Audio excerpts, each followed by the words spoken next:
I thank everybody for joining us on another indoor project. I hope you're staying indoors.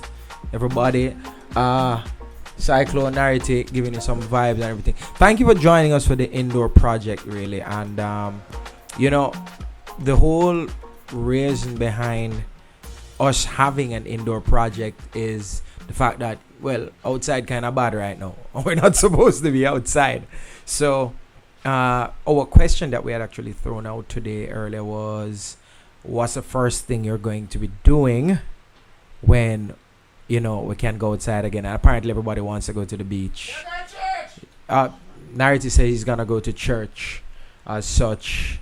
That's fine. Narity is going to the church. That's cool. Amen. But for us normal people, as such, I think we want to go somewhere that we're really limited. Somebody said go to the park. Somebody said I'm going to go try get back home because you have some Jamaicans who are stuck right now and can't really to travel. But COVID-19 is causing a lot of worry for a lot of persons, and some persons are just like, okay, leave government, make them do for them part. We're doing our part, a lot of us, in terms of we are staying the hell home.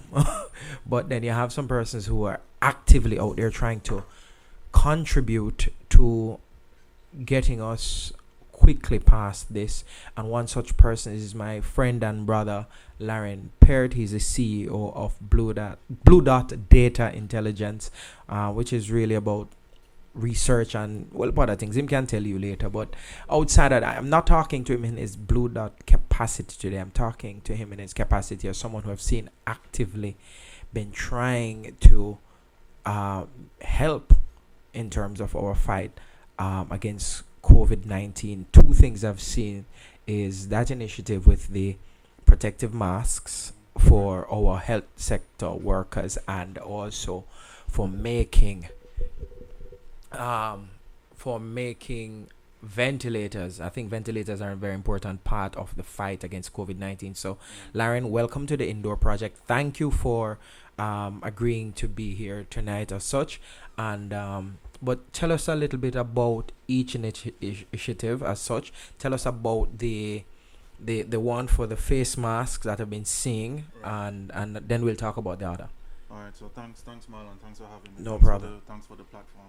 Yeah. So I think I'll just give the backstory a little. So exactly a week ago, I saw a video on Twitter of a doctor explaining just how important ventilators are to the recovery of the critical care COVID patients. Aye.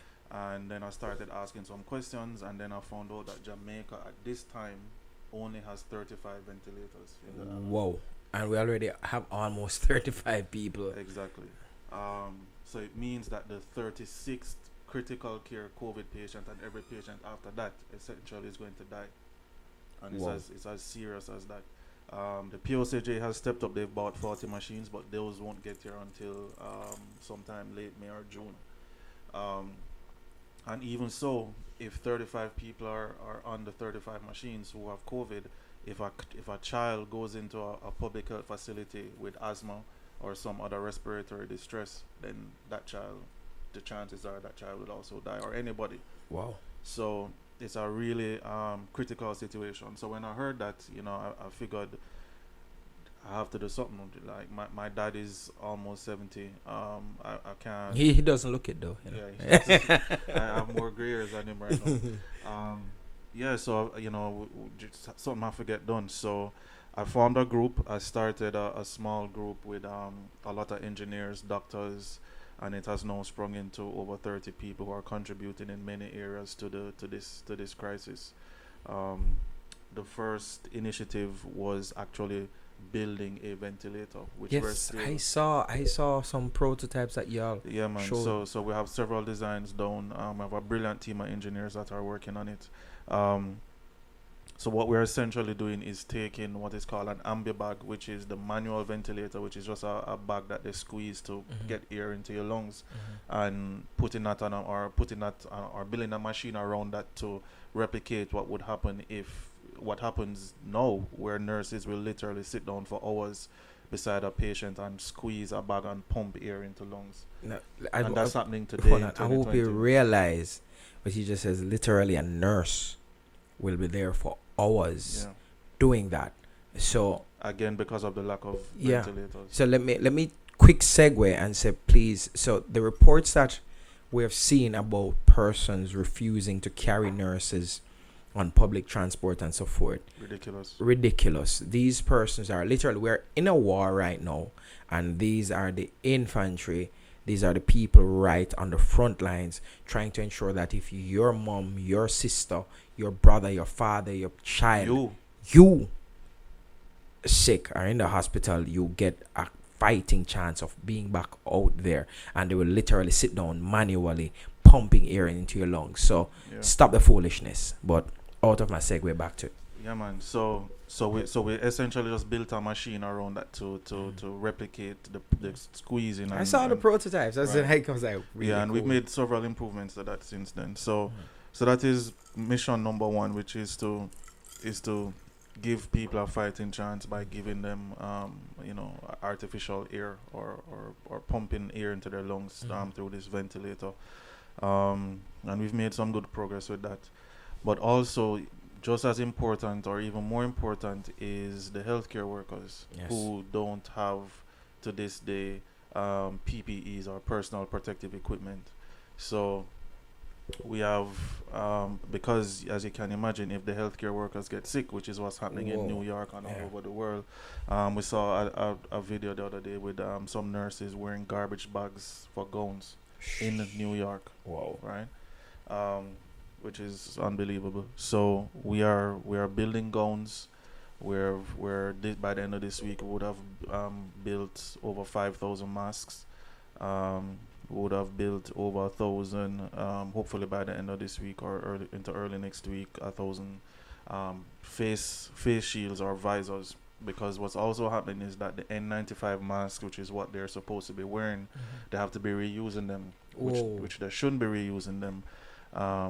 But because they're in those short supply all over the world. Yeah. So we're extending the life of that by using the visors, which also protect from splashes and if things getting into their eyes and whatnot, because it's absolutely important that the healthcare workers do not get sick. Yeah, talk to me about the visors. I saw, because I was seeing one of your tweets, and it's we're talking about 3D printers and Yeah, man. and so forth. So, Take me alright, through so- that process. All right. So what's happening is that because Jamaica luckily was one of the last countries to get COVID, all of the other countries have back orders of supplies. So the chances of Jamaica making an order and getting that order are very slim, Ooh. right? One, the US is buying up everything that they can, and you even have states who are competing with other states in the US to get supplies. Yes, So, I saw the governor of Andrew Cuomo of New York yeah. was saying simply that we are the epicenter right now. They're very severely short of beds Yeah. and ICU beds, so they're saying send them here. Let's do what we have to do and then pass them Yeah. on. So So imagine Jamaica. And that is exactly the point I was we're making. getting outbid on price and everything else. Mhm. So the position of our group is that we have to build it ourselves locally. Amen. And that's Amen. our position. So you can, it would be akin to World War One, World War Two, when Germany literally enlisted every woman and every man either to fight or to build weaponry. I mean, that is our position. We Yeah. have to get to a state where we're building everything that we need for this particular fight, and we can because we have the talent.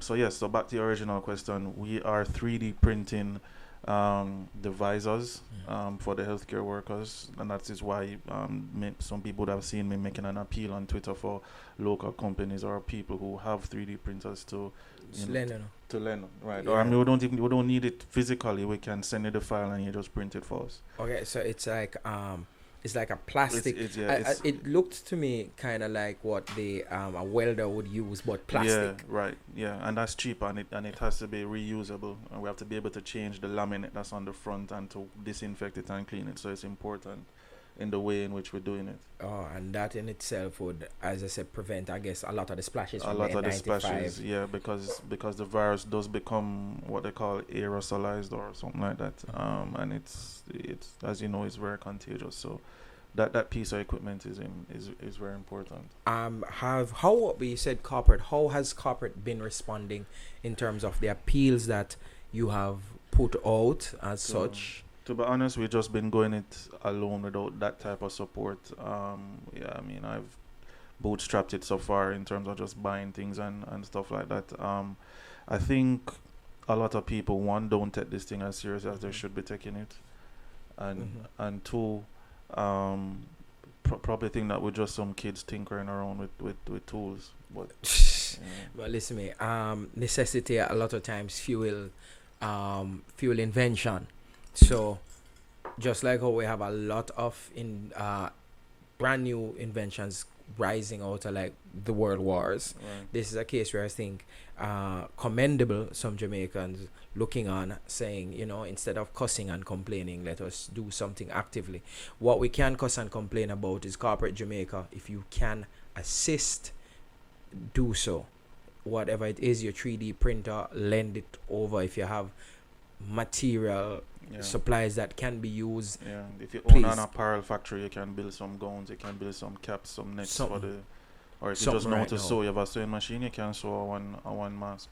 Yeah, that would help a lot. Yeah. So what we're looking at is getting ventilators Right. and getting protective gear, yeah, so far. PPEs, yeah. PPEs. Yeah. All right, but who are the persons you're working with? If I mean, we have to big up the people who giving off them time. Yeah, as I such. mean, I haven't done any blue dot work all week. But it's Yeah. several people, so the group has now grown to 30. Yeah.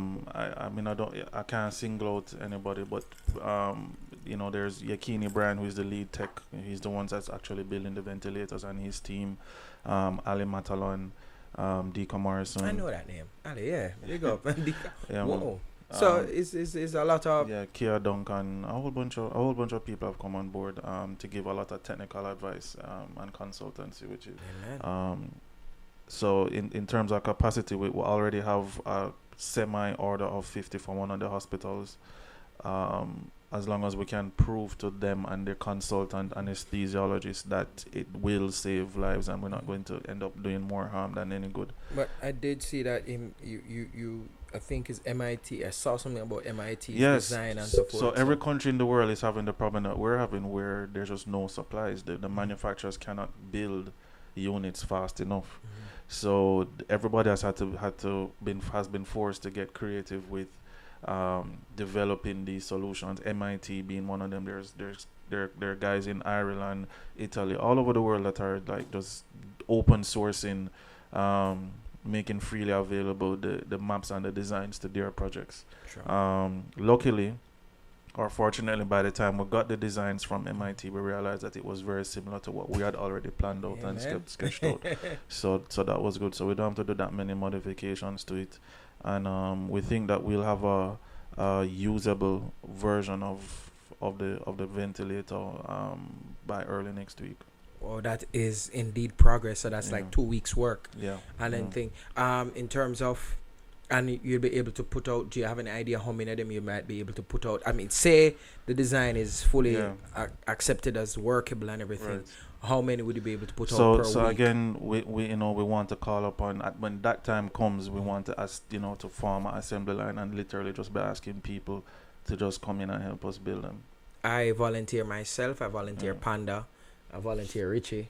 I mean, Richie don't really have anything doing, I mean, All he's DJs, both- yeah, man. yeah, Get he's the a DJ them DJ some work. and the bar owner. Yes. So Double he get that he double. really has nothing doing right now Yeah, get that as such double, get that double and all. energy. So Yeah. definitely, and we definitely make that appeal for persons. And I figure the design is such where you just come and you can just stick on, Yeah, and man. you don't Yeah, really man. need no Yeah, man. holy protect. No. All right. Yeah, Now, man. my most important question here, Larren, is why? As in, I'm asking you why because I have seen where one, you put up, to harken back to the whole issue of Jasmine Dean, Right. where you, and that's not the first time I've seen you do it. You stepped up and said, this is something that's bothering you, so see if you can assist. And I'm seeing here again where you're stepping out to assist. And as you say, I've not done any blue dot work all week. So I'm asking you, why? I think in Jamaica we have too much of our culture of being dependent on the government and expecting the government to do everything for us. You know, we need to do more. You know what I'm saying? Ask not what your country can do for you, but what you can do for your country. That sounds like John F. Kennedy, John right? F. Kennedy. That was John when F. he was Kennedy. in Germany. Yeah. Yeah. Right. So, but to answer your question, why specifically in this situation, my dad is almost 70 years old, and I don't know what I would do if anything were to happen to him as a result of this, and I could have done something, you know. And for Jamaica as well, we just can't afford to lose like all of the talent that we have in I mean, and of course it's not just older people dying, but like we really can save lives with what we're doing, and that's the mission, not just for the patients but the healthcare workers who are dying in Italy and New York and all over the place. So it's just not being individualistic. We've become a bit individualistic as a people. Amen. And you know, we just need to do more for each other and help where we can help. That simple and profound at the same time. In terms of that, we just need to help each other. And if you're watching, remember when that time comes where we're going to be having that assembly line and that need hands, please ensure that you step up to the plate. Even though we need right now, it has grown into like now we have I'm about 8 sub WhatsApp groups for this, because we have the people that sew in our WhatsApp group, then we have the builders, then we have so like right now it's a huge project management nightmare for me and the rest of the. So you need a project manager. We have any project managers out there? People who can organize, who can project manage. I know Dika is a good project manager, but she's probably a Narity, I see. So you're a good project manager, Narity. I You know, are? I forgot. Yeah, Yeah, but thing. it's like right now. I mean, and it's not like you have anything doing. You know, Yeah. you're a DJ. I'm sorry. Oh, you still work on radio? Sorry, I forgot. So, if there's a project manager out there, or several project managers, and so this might be a good. We need to organize the teams to get the stuff built, prepared, shipped off. You know, that type of stuff. You can find, if you wanna quietly send a message, you can find Larren on Twitter. It's at Manish Water, as in MANNISHWAATA. Yeah, man. Yes, I remembered. Manish Water. Don't ask. On Twitter, and I think that's the same thing on IG. On IG. Yeah, So man. you can send my message if you can assist in any way. In a lot of cases, we just need hands. You don't even have to. Yeah, man. You just can follow little directions in terms of putting man. things together. If you're a project manager, right now, not many if you projects just are want happening. Or if you just want help, Yeah, in just any way. just shoot. Or you can message us at the indoor project, and we'll put you on if necessary. All right, if you can't remember, but it's at Manish Water with 2 A's, T and an A at the end again. All right, Yeah, so Larren, I mean, I don't know if you have any final words you want to share with our audience. No, and such. just we need, like, when the government says stay home, because with the curve, when we hit that curve, our healthcare system can't manage it for sure. I know the government trying to make it look pretty, and you know, like we have it that it's under control. It might be under control now, but when we get to in the hundreds Critical of cases, mass, we can't manage it. So let's not get to hundreds of cases one time. The whole point of flattening the curve is to listen. It's a case of we might hit 500, but there's a big difference if we hit 500 where we deal with 30 and 40 at a time, versus where we have to deal with 150. Then our health sector is going to be under serious strain. As you can see, as Larren pointed out, we have 35 and ventilators. I hope it never happens. I hope our machines never get used, you know. One of the things we're also doing is we're 3D printing a splitter to turn one machine into 5. So for the existing proper machines, so that will help as well. Whoa. Yeah. So like for the existing machine. So the tube that brings the air into the lungs, we're just going to turn that into 5 tubes, so 5 patients can get off of the one so the machine. 35 can become actually 30 times 5 or what? That's 150. Yeah. All right, good. Sim math's not so bad. And then add the other 5 on top. It's 165. Yeah. Hey. Right. Yeah, man. So do that. So that's why we really need the 3D printers. So if you have a 3D printer, it's super important that you either loan it to us or allow us to send you the files to print. All right. So please, if you're seeing this or if you know somebody with one, please assist. We are the life, not to sound cliche, but the life you save could be your own right now. So, amen. Thank you for joining us, and thank you so much, Larren, thanks for the opportunity, for joining us, and for what you're doing. Yeah, man. Thank you for what you're doing, and when this is done in October, we should just pin a little thing on your shirt. No, we just. I know that's how you are, and thank you everybody for joining us. Again, we're going to get back to some music in a little bit. It's all about the indoor project. My name is Marlon. Shout out to Jazz. Shout out to Judah. Shout out to Richie and Narity and Cyclone Panda over there behind the camera. And can I call in here and so forth? Or producer Tiffy doing all of that. All right. What we're doing? What that symbol mean, Richard? Oh, Brush. Oh, yeah. Big up, Brush. And thank you for joining us on the Indoor Project powered by Campari. Let me have a sip here. And we're going to get back to the music. We're ready? All right. Good. Right back to the music.